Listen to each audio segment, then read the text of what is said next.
Hello बच्चों, कैसे हो? आपका स्वागत है त्रिपाण स्टडी सेंटर में। आज जो हम करने जा रहे हैं कक्षा 11वीं सीबीएसई एनसीईआरटी के अंतर्गत जो है हम इतिहास करेंगे। ये इतिहास काफ़ी महत्वपूर्ण रहेगा, जो कि आज हमारा चैप्टर है लेखन कला और शहरी जीवन या राइटिंग्स एंड सिटी लाइफ। बहुत काफ़ी महत्वपूर्ण है, जिसमें मेसोपोटामिया के विषय में हम विस्तार पूर्वक चर्चा करेंगे और जानेंगे हर एक पहलू।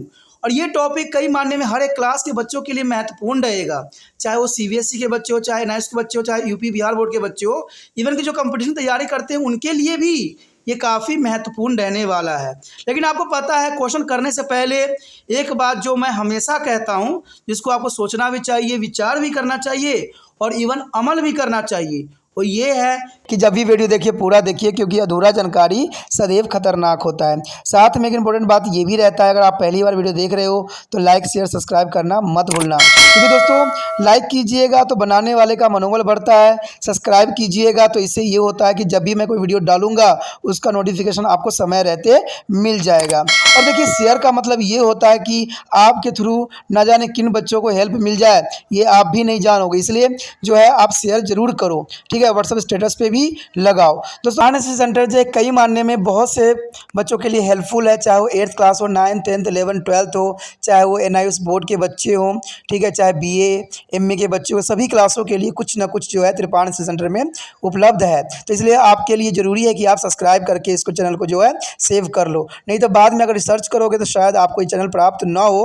तो इसलिए सोचना नहीं, विचार नहीं करना है, सब्सक्राइब करके जो है अपने पास सेव करना है। दोस्तों ये तो बात था आपके लिए, लेकिन अब देखते हैं हमारा आज टॉपिक क्या है।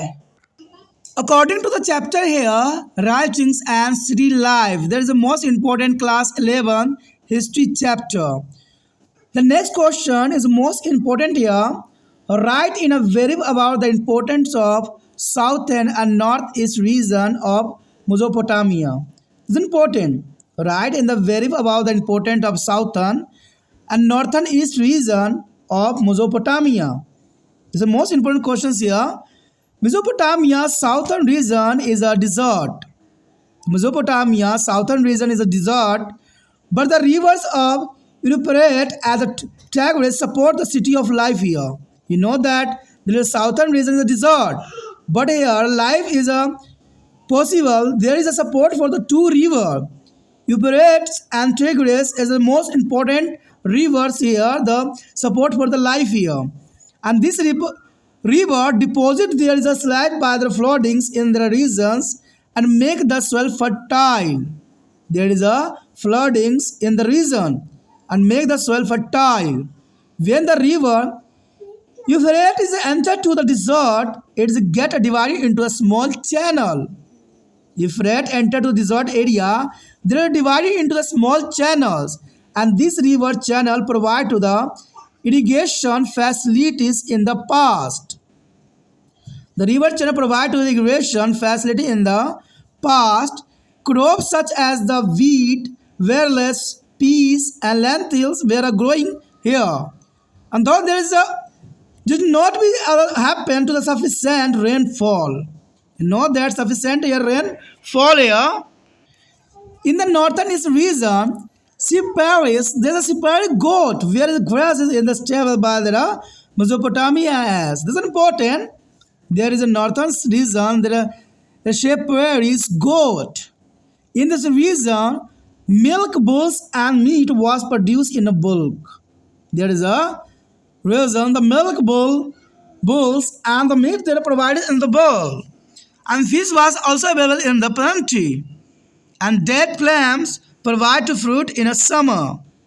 The date palm provide to fruit in the summer, and consider this fact, we can conclude that is this reasons where at most is important for a Mesopotamia says. Those important questions. यहाँ जो हम chapter कर रहे हैं काफ़ी महत्वपूर्ण है, लेखन कला और शहरी जीवन मेसोपोटामिया के अंतर्गत है।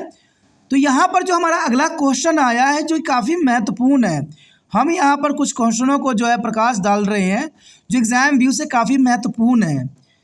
यहाँ पर क्वेश्चन यही आया है, काफ़ी महत्व रखता है कि मेसोपोटामिया के दक्षिण एवं उत्तर पूर्वी क्षेत्र में महत्व के बारे में बताएं कि मेसोपोटामिया के दक्षिण और उत्तर पूर्वी क्षेत्र की क्या महत्ता है। ठीक है, मेसोपोटामिया तो आप जान गए होंगे। मेसोपोटामिया के दक्षिण और उत्तर पूर्वी शहरों के कुछ महत्व को बताना है कि किन महत्व के कारण ये क्षेत्र जो है काफ़ी महत्व रखता है। मेसोपोटामिया का दक्षिण क्षेत्र रेगिस्तानी है। अब जनरल सी बात है, रेगिस्तानी है तो यहाँ पर कुछ भी होना संभव नहीं है, लेकिन ऐसा नहीं है। देखा जाए मेसोपोटामिया के दक्षिण क्षेत्र बेशक ही रेगिस्तानी है, लेकिन यहाँ पर यूफ्रेट्स और टाइग्रिस नदी यहाँ के शहरी जीवन को सहारा देती है। क्योंकि कोई भी नदी जो है, मैंने आपको पहले ही बताया था कि मेसोपोटामिया शहर जो है दो नदियों के बीच में स्थित है, यूफ्रेट्स और टाइग्रिस। और ये नदी जो है यहाँ के शहरी जीवन को सहारा देती है। सारे गतिविधियाँ जो होता है इन दो नदियों के कारण ही संभव हो पाया है। और ये नदियाँ क्षेत्र में बाढ़ लाकर अपनी गाद जमा कर देती है। और देखा जाए तो इन नदियों में अक्सर बाढ़ आते रहती हैं। और आपने सुना भी होगा कि बाढ़ आता है तो उसमें जान माल की तो हानि पहुँचती ही पहुँचती है, जो एक संभावित बात है और ये स्वाभाविक है। लेकिन जब बाढ़ आती है तो एक और भी महत्वपूर्ण बात रहती है कि जब बाढ़ आती है तो वो अपने साथ महत्वपूर्ण मिट्टी को भी साथ में लेके आती है। और ये मिट्टी काफ़ी महत्वपूर्ण होता है। किस लिए होती है? क्योंकि इससे मिट्टी की उपजाऊ बना देती है। ये मिट्टी जो है काफ़ी मायने में उस क्षेत्र को काफ़ी उपजाऊ बना देती है।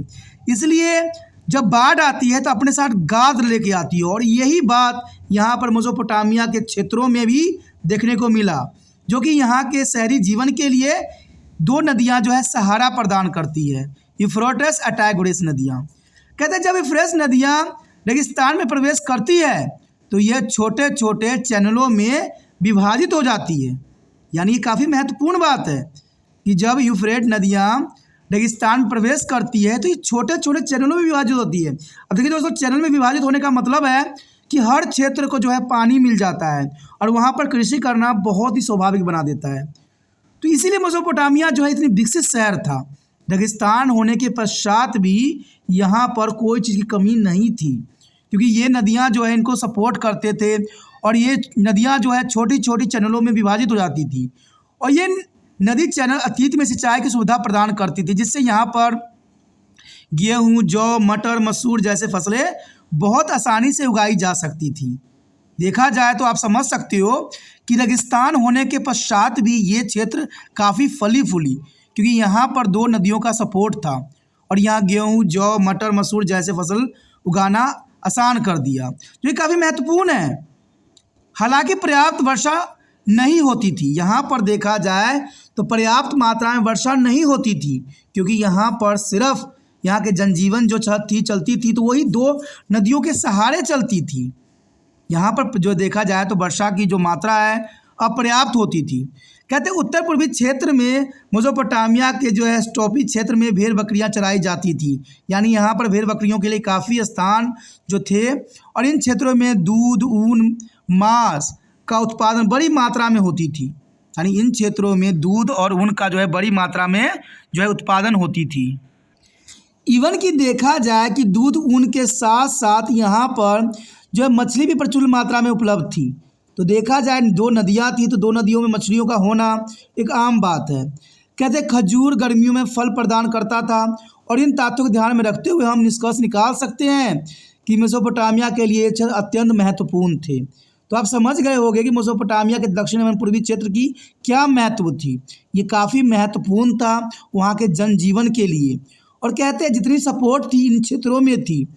कहते हैं रेगिस्तान होने के पश्चात भी ये क्षेत्र काफ़ी महत्वपूर्ण इसलिए था क्योंकि यहाँ पर दो नदियाँ यूफ्रेट्स और टाइग्रिस जो थी बहती थी। और ये नदियाँ बहती तो थी, साथ में ये छोटे छोटे नालों में परिवर्तित हो जाती थी, जिससे हर क्षेत्र में कृषि करना बहुत ही आसान हो गया, जिससे ये सभ्यता काफ़ी फली फूली और काफ़ी चरम सीमा तक पहुँची। और यहाँ पर हर चीज़ जो है बहुत ही आसानी से किया जा सकता था। तो ये क्वेश्चन काफ़ी महत्वपूर्ण था एग्ज़ाम व्यू से, और ये आपको लिखना भी चाहिए, सोचना भी चाहिए और समझना भी चाहिए। ठीक है, और ये काफ़ी महत्व रखता है। अगर ये बात आपको समझ में आया, अच्छा लगा, अगर आप दिल से त्रिपाण सेंटर का मदद करना चाहते हो, मदद करने की भावना है, तो जितना हो सके जो भी आपको तरीका लगता है दूसरे बच्चे तक वीडियो को पहुंचाने में, तो वो तकनीक आप यूज़ कर सकती हो। देखिए दोस्तों, सिर्फ मैं ही आपके लिए करता रहूं ये कहीं उचित नहीं है, आपको भी कुछ करने की आवश्यकता होती है। कहते हैं कभी भी एक हाथ ताली नहीं बजती है। कहते हैं अगर आप मेरे लिए मदद करते हो तो आपके लिए भी मैं मदद करूँगा। हर संभव कोशिश करूँगा कि आपका जो है अच्छा से अच्छा जो है एग्ज़ाम निकल सके, अच्छे से अच्छे आप मार्क्स प्राप्त कर सको। क्योंकि 11वीं क्लास के बच्चों के लिए समय की बहुत ही कमी होती है। कारण क्या होता है कि एडमिशन बहुत लेट होता है। अगर आपके मन में भावना है, अच्छे विचार हैं, तो जर्नल सी बात है इस वीडियो को जितना हो सके शेयर कीजिए। और शेयर करने कुछ नहीं करना है, यूट्यूब पे आपको शेयर का जो है बटन दिख रहा होगा उसको दबाइए और वहाँ पर जो ऑप्शन आ जाएगा तो आप उसको व्हाट्सएप स्टेटस पे जो है स्टेटस पे लगा दीजिए। जो बच्चे आपके कॉन्टैक्ट में होंगे, जो आपको जानते होंगे, वो स्टेटस ज़रूर देखते होंगे और उससे उनको ये वीडियो मिलेगा और इस वीडियो से उनको जो है एग्ज़ाम के लिए जो है क्वेश्चन की तैयारी होगी। अगर आप ये भावना रखते हो तो आपके लिए भी त्रिपाण सेंटर हर तरह के क्वेश्चन लाएगा, हर एक चैप्टर का लाएगा, हर एक सिलेबस का लाएगा, हर एक बुक का लाएगा। तो ये काफ़ी महत्वपूर्ण रखता है। पहली बार मेरे चैनल पर आए हो, पहली बार अगर वीडियो देख रहे हो तो जर्नल सी बात है, इनको सब्सक्राइब कीजिए और अपने मोबाइल में सेव कीजिए। सेव करने से आपको फ़ायदा रहेगा क्योंकि यहाँ पर 8th से लेकर M तक के बच्चों के लिए बहुत कुछ है। कहते हैं हम एक पे नहीं सीमित है, हमारे पास बहुत कुछ है। तो इस पर आके आप पछताइएगा नहीं, सोचिए नहीं, विचार ना कीजिए, चलो सब्सक्राइब करके अपने मोबाइल में सेव कीजिए।